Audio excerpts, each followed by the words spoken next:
नमस्ते विद्यार्थियों।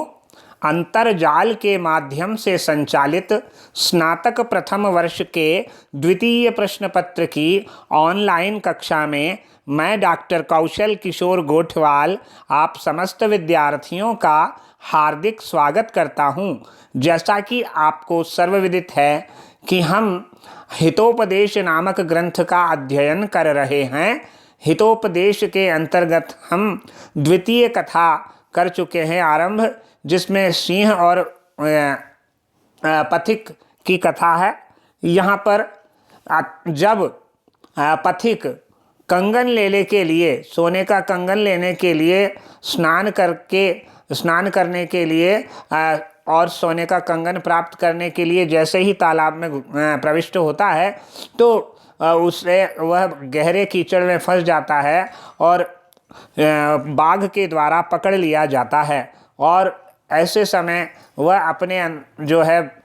अपने मन में विचार करता है कि मुझे हिंसक पशु पर विश्वास नहीं करना चाहिए था। इस प्रकार की बातें हमने पढ़ी है। अब कुछ श्लोक यहाँ पर चल रहे हैं, तो यहाँ पर देखिए अगला श्लोक पढ़ रहे हैं। अवशेन्द्रिय चित्तानाम हस्ति स्नानमेव क्रिया। अवशेन्द्रिय चित्तानाम हस्ति स्नानमिव क्रिया दुर्भगाभरण प्रायो ज्ञानम भारः क्रियाम विना। वापस से देखेंगे। अवशेन्द्रिय चित्तानाम हस्ति स्नानमिव क्रिया दुर्भगाभरण प्रायो ज्ञानम भारः क्रियाम विना। तात्पर्य क्या है? जिनकी इंद्रियां और चित्त जिनके वश में नहीं है, यानी जिस व्यक्ति की इंद्रियां और चित्त यानी मन उसके वश में नहीं है, उनकी कार्य प्रणाली हाथी के स्नान की तरह व्यर्थ ही होती है। तात्पर्य क्या है? जिन व्यक्तियों के इंद्रियां और मन जिनके वश में, नियंत्रण में नहीं है, उनके द्वारा किए गए कोई भी कार्यों की प्रणाली जो है हाथी के स्नान के समान, हस्ति स्नानमेव व्यर्थ, उनके स्नान के समान उनकी क्रिया व्यर्थ ही होती है।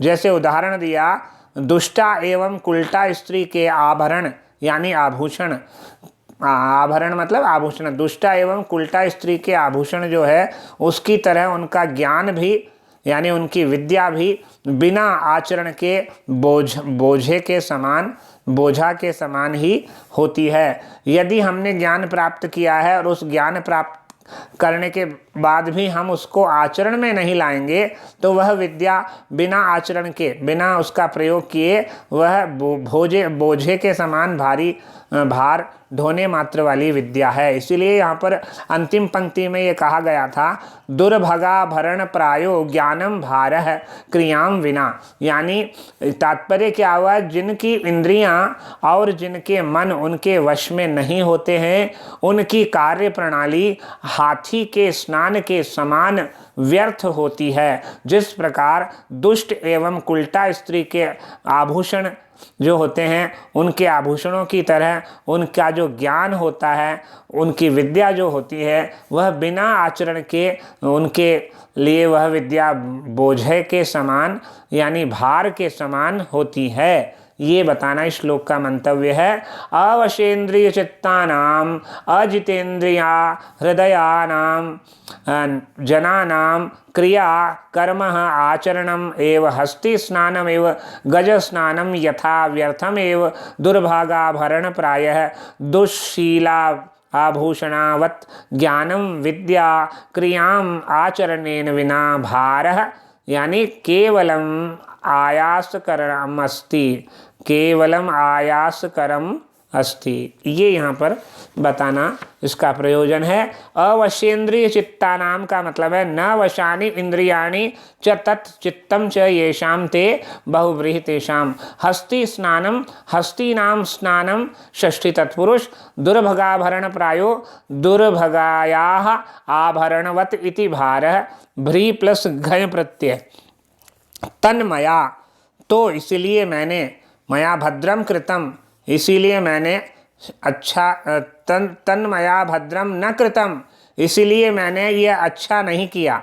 मैंने अच्छा नहीं किया जो इस हिंसक पशु पर विश्वास कर लिया। ये यहाँ पर पथिक को जब बाघ पकड़ लेता है तो वह प्राणों का उसका संकट आ जाता है, तो वह अपने मन में विचार कर रहा है मरने से पहले, तन्मया भद्रम न कृतम यदत्र मारात्मके विश्वासः कृतः तथा ही उक्तम। तात्पर्य क्या है, वह यहाँ पर ये बता रहे हैं, इसलिए मैंने अच्छा नहीं किया जो इस हिंसक व्याघ्र पशु पर विश्वास कर लिया, जैसा कि कहा गया है। जैसा कि क्या कहा गया है, किन पर विश्वास नहीं करना चाहिए, यहाँ पर एक श्लोक के माध्यम से पथिक जी बता रहे हैं। अब पथिक जी क्या कह रहे हैं सुनिए।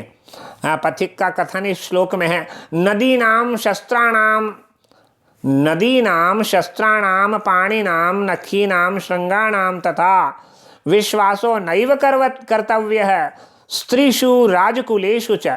किन किन पर विश्वास नहीं करना चाहिए, वापस से, नदीनाम शस्त्रपाणिनाम नखीनाम श्रृंगाणाम तथा विश्वासो नैव कर्तव्य स्त्रीषु राजकुलेषु च। देखिए किन किन पर विश्वास नहीं करना चाहिए। सबसे पहले कहा नदी नाम, यानी नदियों का। दूसरा, हाथ में शस्त्र धारण करने वालों पर। पहले तो नदी नाले इत्यादि तालाब वाले, उन पर विश्वास नहीं करने चाहिए, यानी बहते हुए पानी पर विश्वास नहीं करना चाहिए। जैसे नदियों पर विश्वास नहीं करना चाहिए, कभी भी उसका पानी बहाव आ जाएगा तेज तो वो बहाकर भी इंसान को ले जा सकता है। तो नदी नाम। दूसरा, शस्त्र पाणी नाम, जिनके हाथ में शस्त्र रहते हैं ऐसे पुरुषों का भी विश्वास नहीं करना चाहिए, पता नहीं किस पर कब हथियार उठाकर वार कर दे। बड़े नाखूनों वाले पर भी विश्वास नहीं करना चाहिए। बड़े नाखूनों वाले जो जीव होते हैं, जो अपने बड़े बड़े नाखून होते हैं कई पशुओं के, उन पर भी नखी नाम, उन पर भी विश्वास नहीं करना चाहिए, कब चोट पहुंचा दे। और श्रृंगी नाम, और जिनके सींग होते हैं ना, उन सींग वालों पर भी विश्वास नहीं करना चाहिए, सींग वाले पशुओं पर भी और नहीं करना चाहिए। इसी प्रकार स्त्रियों पर भी विश्वास नहीं करना चाहिए। और राजकुल वालों का मतलब जो राजा के संपर्क में रहने, राज सभा में रहने वाले सभासदों पर इत्यादि लोगों पर, जो राजा के कृपा पात्र लोग होते हैं, उन पर भी विश्वास नहीं करना चाहिए, क्योंकि कभी भी वो संकट में डाल सकते हैं। स्त्रियों के कारण हमारे यहाँ बहुत सी लड़ाइयाँ लड़ी गई है, तो स्त्रियाँ भी जो है उन पर भी विश्वास नहीं करना चाहिए। इस प्रकार की बातें प्राचीन श्लोक में हमारे को प्राप्त होती है, जो कि हितोपदेश नामक ग्रंथ है। तो यहाँ पर ये कहा गया है, एक बार श्लोक वापस से बता देता हूँ। नदी नाम शस्त्रपाणी नाम नखी नाम श्रृंगी नाम तथा विश्वासो नैव कर्तव्य स्त्रीषु राजकुलेषु च। तात्पर्य क्या हुआ, नदियों का, हाथ में शस्त्र रखने वालों का, पुरुषों का, बड़े नाखून वाले जीवों का और सींग वालों का विश्वास नहीं करना चाहिए। इसी प्रकार स्त्रियों और राजकुल वाले पुरुषों का भी विश्वास नहीं करना चाहिए। तात्पर्य क्या हुआ, यथा नदीनां सरितानां शस्त्रपाणिनां शस्त्रं पाणौ येषां तेषां शस्त्रग्राहिणां जनानां नखीनां नखवतां श्रृंगिणां विषाणवतां च विश्वासः प्रत्ययः नैव नहि कापि कर्तव्यः विधेयः तथा तेनैव प्रकारेण स्त्रीषु नारीषु च राजकुलेषु नृपवंशोद्भवेषु राजपुरुषेषु वा विश्वासो न कर्तव्यः इति भावः। ये यहाँ पर कहा गया है। अब देखिए, शस्त्र पाणिनाम, शस्त्रम पाणौ येषां ते बहुव्रीहि तेषां शस्त्र पाणिनाम। अगला है नखी नाम, नखाः सन्ति यस्य स बहुव्रीहि तेषां नखीनां श्रृंगीणां श्रृंगमस्ति येषां तेषां। इसलिए राजकुलेषु राज्ञां कुलानि षष्ठी तत्पुरुष तेषु कर्तव्यः क्री धातु और तव्यत प्रत्यय। अब आगे देखिए अगला श्लोक। अपरम च, और भी, सर्वस्य ही परीक्ष्यन्ते स्वभावानेतरे गुणाः। आगे अतीत्य ही गुणान् धर्म, अतीत्य ही गुणान् सर्वान् स्वभावो मूर्धनि वर्तते। देखिए, कभी भी किसी के स्वभाव को परिवर्तित नहीं किया जा सकता। ये बताना इस श्लोक का मूल मंतव्य है, क्योंकि हमारे यहाँ पर ऐसा कहा गया है जिसका जो स्वभाव है वो कभी बदलता नहीं है। जिस प्रकार गाय का दूध मीठा ही होता है तो वह मीठा ही रहेगा स्वभाव से ही, तो प्रकृति से। तो यहाँ पर बताया सर्वस्य ही परीक्ष्यन्ते स्वभावाः नेतरे गुणाः अतीत्य ही गुणान सर्वान स्वभावो मूर्धनि वर्तते। तात्पर्य है क्या कहा गया, सबकी परीक्षा स्वभाव से ही की जाती है। स्वभाव से ही हम किसी की परीक्षा कर सकते हैं, जांच कर सकते हैं। किसी व्यक्ति की या वस्तु की, किसी भी चीज की परख, किसी भी व्यक्ति की परख स्वभाव के द्वारा ही की जाती है, न कि गुणों से। नेतरे गुणा, गुणों से नहीं, क्योंकि स्वभाव सब गुणों को दबाकर, सर्वान गुणान अतीत्य, सभी गुणों को दबाकर जो स्वभाव होता है, मूर्धनि तिष्ठति, यानी सिर पर चढ़कर बैठता है। यानी स्वभाव जो होता है वो कभी बदलता नहीं है। अतीत्य ही गुणान सर्वान, सभी गुणों को दबाकर स्वभावो मूर्धनि वर्तते, स्वभाव व्यक्ति के माथे पर ही विराजमान रहता है। मूर्धनि यानी मूर्धा मतलब मस्तक पर विराजमान रहता है। जैसा कि आप जानते हैं, पयः पानम भुजंगानाम केवलो विषवर्धनम प्रकोपाय न ही शांतये। कहने का मतलब है उपदेशों को जो है मूर्ख देना किसके समान है। पयः पानम भुजंगानाम केवलम विषवर्धनम, सांप को दूध पिलाने से वो दासना नहीं छोड़ता, वो क्या होता है, भुजंगानाम केवलम विषवर्धनम, केवल उसका विष ही बढ़ता है, कम नहीं होता। इसीलिए यहाँ पर कहा गया है, क्या कहा गया है कि सब गुणों की परीक्षा जो है, सभी व्यक्ति की परीक्षा स्वभाव से होती है, गुणों से नहीं होती है। न कि गुणों से, नेतरे गुणा न इतरे गुणा, क्योंकि स्वभाव सब गुणों को दबाकर व्यक्ति के मस्तक पर चढ़कर बैठ जाता है, विराजमान हो जाता है। सर्वस्य सकलस्य जनस्य स्वभावाः प्रकृत्यः ही निश्चयेन परीक्ष्यन्ते सम्यग् विलोक्यन्ते। इतरे अन्ये गुणाः दायादाक्षिण्यादि न हि परीक्ष्यन्ते ही यतः स्वभावः प्रकृतिः सर्वान् सकलान् गुणान् दयादाक्षिण्यादीन् अतीत्य अतिक्रम्य मूर्धनि सर्वोपरि मस्तके वर्तते तिष्ठति इति शेषः। परीक्ष्यन्ते, परि उपसर्ग ईक्ष धातु और कर्मणि लट, यहाँ पर परि उपसर्ग ईक्ष धातु पर आत्मनेपदी लट लकार प्रथम पुरुष बहुवचन परीक्ष्यन्ते। फिर आगे अतीत्य, अति उपसर्ग इण धातु और ल्यप प्रत्यय। मूर्धनि शिरसि, शीर्ष स्थाने, आधार विवक्षायाम सप्तमी। यहाँ पर क्या आएगा, यहाँ पर मूर्धनि, मूर्धा में सप्तमी विभक्ति एक वचन। वर्तते वृत धातु लट लकार प्रथम पुरुष एक वचन।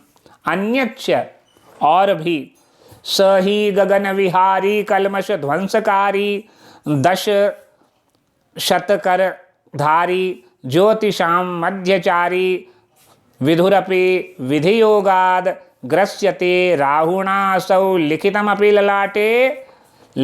ललाटे कह प्रोज्झितुम कह समर्थः। ये बहुत ही महत्वपूर्ण श्लोक यहाँ पर हमारे सामने उपस्थित हुआ है।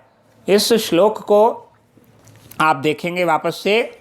स ही गगन विहारी कलमश ध्वंसकारी दश शत करधारी ज्योतिषाम मध्यचारी विधुरपि विधियोगाद ग्रस्यते राहुणा सौ लिखितमपि ललाटे प्रोज्झितुम कह समर्थः।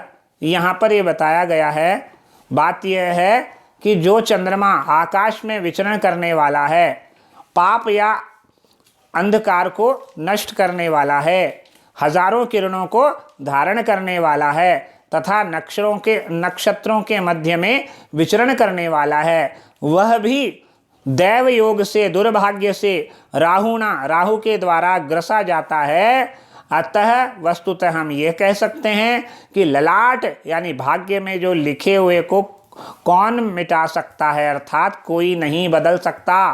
देखिए वापस से, सही गगन विहारी, गगन में विचरण करने वाला, कलमश ध्वंसकारी यानी अंधकार को, पाप को, नष्ट को दूर करने वाला, 10 शत करधारी यानी 10 शत हजारों किरणों वाला, ज्योतिषाम मध्यचारी नक्षत्रों के मध्य में विचरण करने वाला। कौन? ये सारी विशेषता किसके?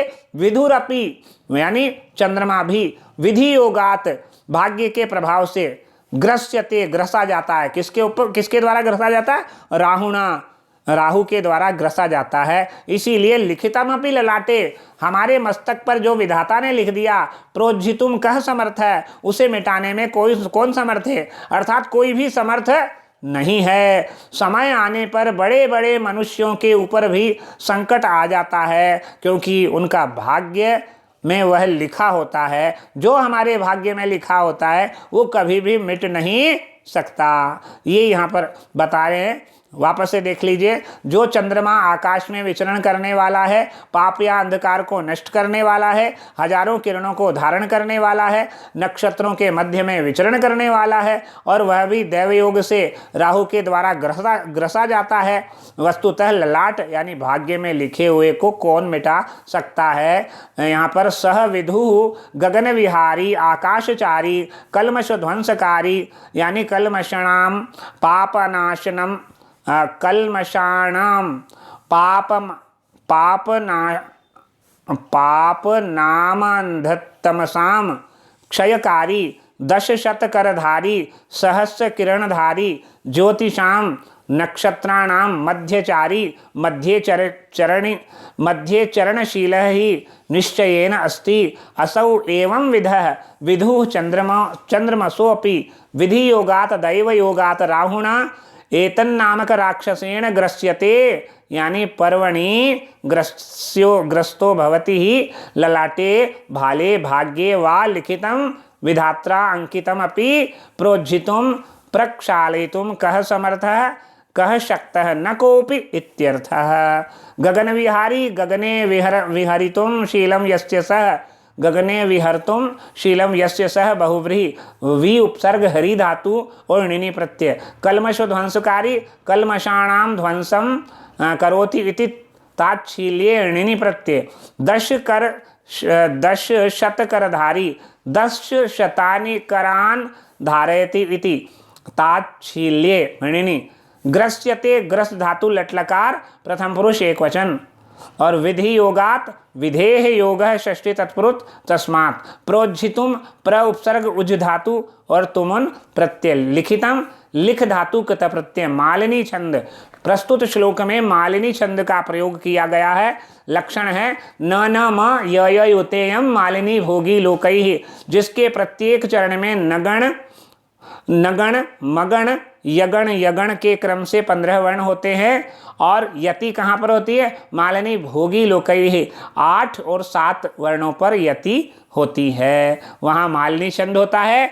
यहाँ पर हम समाप्त करते हैं। अगले वीडियो में हम अगला श्लोक करेंगे। तब तक के लिए नमस्कार, धन्यवाद।